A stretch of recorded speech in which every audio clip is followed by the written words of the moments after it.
Monsieur Gagné, en 2010, Écolo Vallée Métis et Métis fêtait ses 20 ans. Donc, c'est une belle longévité. Quelle était au départ la mission d'Écolo Vallée? Écolo Vallée, c'est un début purement social, d'intégrer des gens, des gestes verts au quotidien à la population matapédienne.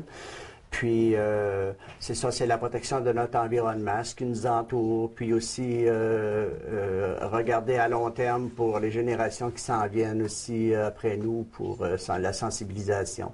45 administrateurs sont passés en 20 ans à Écolo Vallée Métis, des gens de plusieurs milieux, là, puis c'est intéressant, qui ont contribué à bâtir Écolo.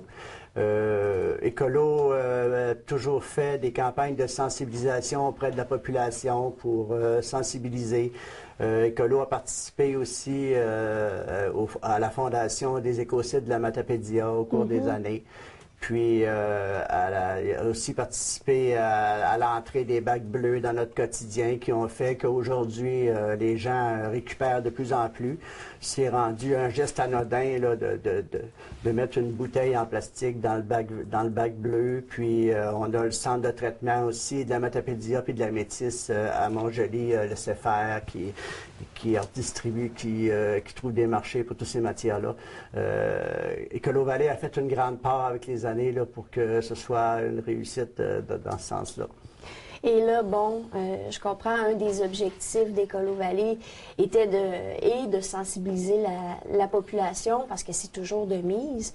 Au niveau des actions concrètes que vous avez posées dans le passé, et peut-être on ira vers le futur un petit peu plus tard, mais quelles sont ces actions concrètes-là?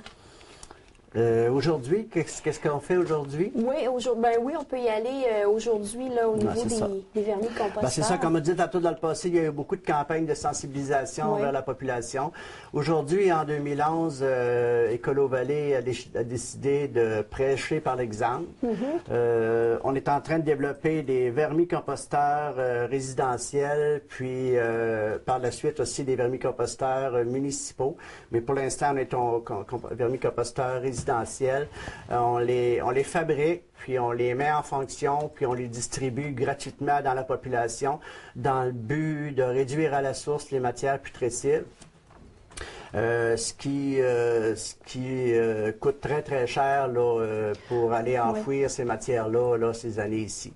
Fait que on se dit, nous autres, que si on crée dans la population la réalité, si vous voulez, de traiter ensemble les matières putrescibles. Les matières putrescibles sont tout ce qui sert à la préparation du repas. Une feuille de salade qui est souillée, des bouts de carottes, un cœur de chou, des morceaux de piment. Fait qu'à ce moment-là, on coupe ça en petits morceaux. C'est intéressant aussi de réduire le volume de ces aliments-là pour que le vermicomposteur soit de plus en plus fonctionnel. On peut mettre les morceaux à grosseur, mais là, ça va prendre un certain temps avec les morceaux putréfiés, finalement. Et si on veut que, finalement, ça accélère le processus de réduire, là, soit avec un couteau, les couper en plus en petits morceaux. On augmente l'efficacité. Il y a des petits moulinets aussi là, qui se vendent un peu partout, là, que c'est pas dispendieux pour réduire les matières, ou bien des robots culinaires aussi. Tu mets toutes tes matières dans le robot culinaire, puis ça devient comme une pâte. Fait que là, tu intègres ça au vermis, puis ça se fait très, très bien. Et là, bon, si on veut un peu démystifier le vermicompostage, beaucoup de gens ont des craintes par rapport à ça. Beaucoup de gens peuvent avoir des craintes par rapport aux odeurs, par rapport à l'entretien aussi.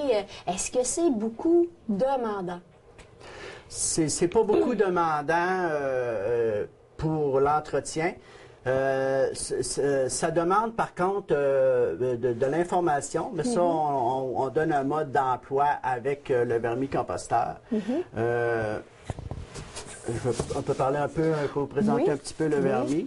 Ici, vous avez le couvercle. Le couvercle, c'est aéré par des trous et un grillage. En principe, les verres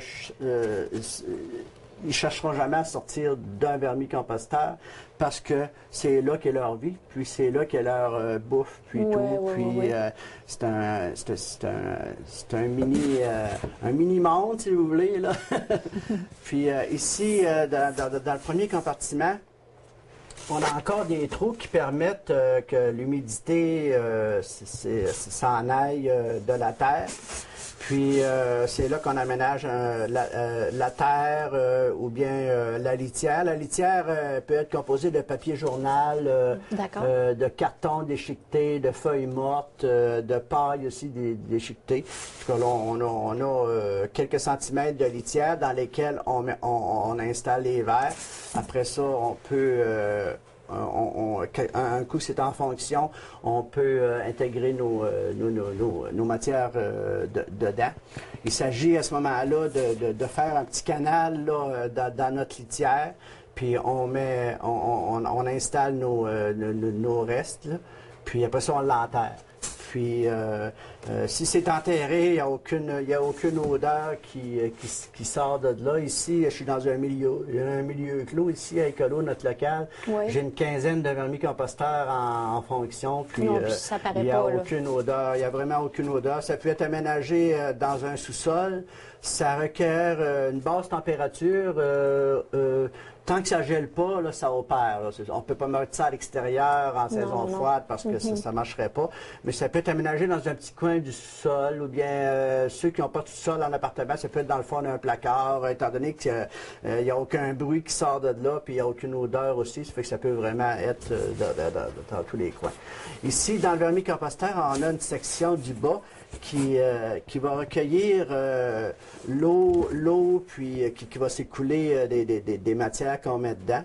Ça veut dire qu'un vermicomposteur offre un compost solide, puis un compost liquide aussi. Le compost liquide, un coup dilué à 10 fois son volume, peut directement être appliqué sur les plantes, là, ou bien dans une application plus industrielle, ça peut être répandu dans les champs. Puis ça aussi, c'est comme le reste, ça sent rien, puis c'est sûr qu'on parle d'un engrais qui est biologique à 100%. Hein. C'est très, très intéressant à développer. Le compost liquide est aussi intéressant à développer que le compost solide. Là. Puis c'est tout ça aussi, c'est une pratique très, très économique. On implante les verres, on met les matières dedans. Maintenant, le composteur est plein. Là, on peut extraire le compost solide comme le compost liquide. Puis, à ce moment-là, la colonie de verre aussi va grossir avec le temps. Fait qu'à ce moment-là, on part à un autre vermicomposteur. C'est une application très, très économique. Ça ne coûte rien à implanter ça.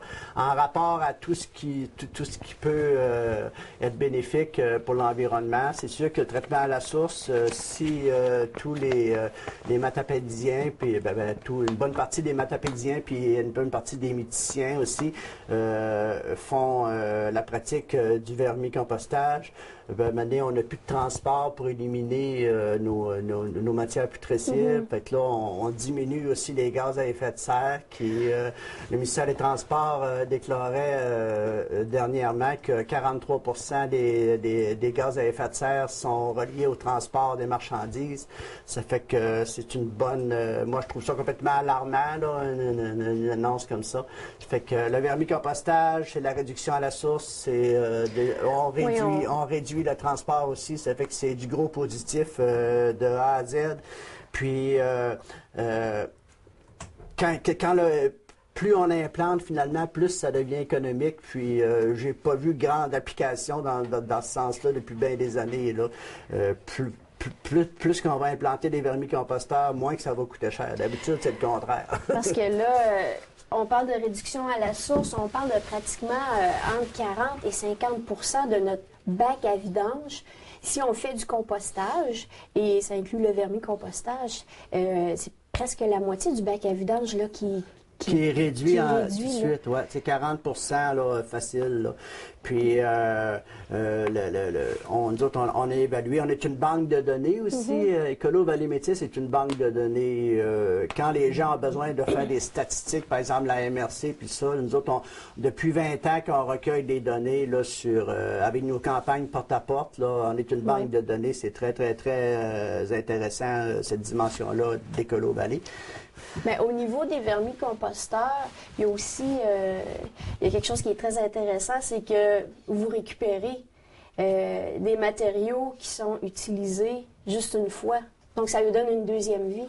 Oui, on s'est d'abord intéressé quel contenant pourrait faire un vermicomposteur qu'on pourrait récupérer sur le marché. On s'est arrêté aux boîtes de styromousse qui sont en nombre indéfini. On peut en récupérer beaucoup auprès des poissonneries puis des marchés de poissons, les distributeurs comme ici à Amqui, on récupère depuis quelques semaines les boîtes de métro GP ici à Amqui. C'est des boîtes finalement qu'on récupère. Il y en a différentes grosseurs. Ça se prête très très bien. Les boîtes aussi sont comme embouffetées. C'est léger. C'est une boîte qui est légère puis qui est solide en même temps. Fait que ça se prête très très bien au développement des vermicomposteurs.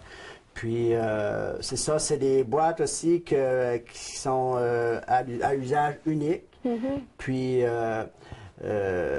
après ça, on envoie ça à l'enfouissement, puis c'est de 500 à 1000 ans là, de décomposition. Ça fait que ça a vraiment la peine, là, ça a valu vraiment la peine de s'intéresser à développer ce contenant-là pour les vermicomposteurs. Ça veut dire qu'à chaque fois qu'on fait un vermicomposteur, il y a une boîte comme ça qui s'en va pas à l'enfouissement. Fait que ça aussi, ça fait partie du développement économique des vermicomposteurs. C'est encore un point très, très, très positif, le contenant lui-même.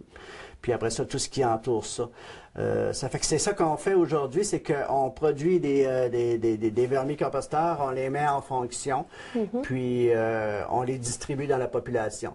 À la dernière émission qu'on a faite, grâce à vous autres aussi, la TVC, là, au conseil de ville, dernier conseil de la ville d'Amqui, il y a des gens qui ont appelé suite à cette émission-là, puis qui ont donné leur nom j'ai une liste là, de plusieurs noms d'avance pour distribuer les vermis. Si les gens sont intéressés à s'en procurer un ici, à quel numéro ils peuvent appeler? Ils appellent au 1266 ici à Écolo Vallée pour... puis là, on prend leurs coordonnées. On prend le nombre de personnes aussi qu'il y a dans le foyer, parce que c'est sûr que la grosseur, étant donné qu'on a des boîtes de différentes grosseurs, qu'on récupère des poissonneries, ben on peut évaluer que pour une personne, ça prend une telle grosseur. Pour une famille de 4-5 personnes, ça fait que là, on peut jouer aussi. Fait que en nous indiquant le nombre de personnes qu'il y a au foyer, ça nous permet d'évaluer la grosseur du vermicomposteur qu'on va leur remettre. Puis le mode d'emploi aussi, comme on disait tantôt. Bien, je vous remercie beaucoup. Merci. Je suis Nancy Charret, candidate du Parti libéral du Canada dans le comté de la Haute-Gaspésie, la métisse Matane-Matapédia. La population du comté a dû traverser, sans pouvoir à Ottawa, les difficultés découlant des grandes marées de décembre 2010, la crise forestière et une détérioration constante de nos infrastructures. Plusieurs secteurs névralgiques de notre économie